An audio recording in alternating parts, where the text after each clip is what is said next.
Satuan Reserse dan Kriminal Polres PD berhasil mengungkap sejumlah kasus kejahatan di daerah itu.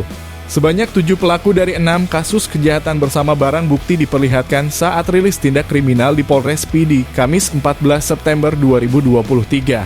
Kapolres PD AKBP Imam Asfali merincikan dari 6 kasus tersebut terdapat 2 kasus pencurian ternak, 1 kasus penganiayaan, 1 kasus pencurian besi, dan 2 kasus asusila. Adapun kasus pencurian ternak masing-masing terjadi di Kecamatan Bata pada Selasa 22 Agustus dini hari dan di Padang Tiji pada Jumat 25 Agustus. Aksi pencurian ternak di Bata tersebut berhasil dihentikan warga.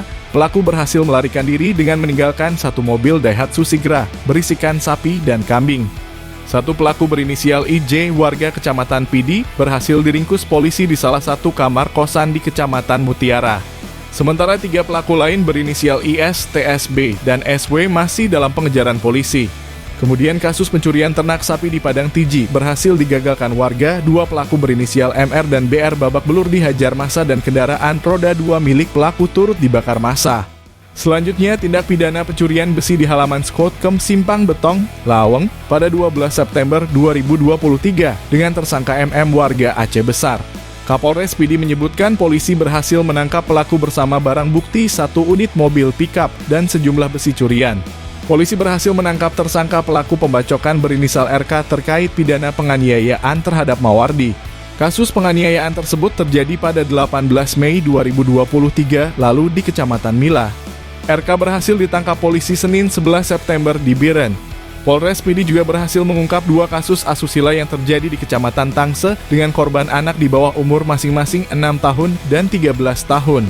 Dalam kasus ini polisi menangkap 2 tersangka pelaku MYM dan MY. Anak berumur 6 tahun tersebut menjadi korban pamannya sendiri berinisial MYM yang ditangkap polisi di Lok Semawe saat berupaya kabur. Sedangkan kasus asusila terhadap korban anak berusia 13 tahun dilakukan oleh tersangka MY dan berhasil ditangkap di kecamatan setempat. Kedua kasus asusila ini dilaporkan oleh orang tua korban.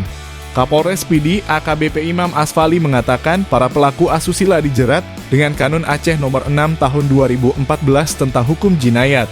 Kedua tersangka diancam 90 bulan penjara.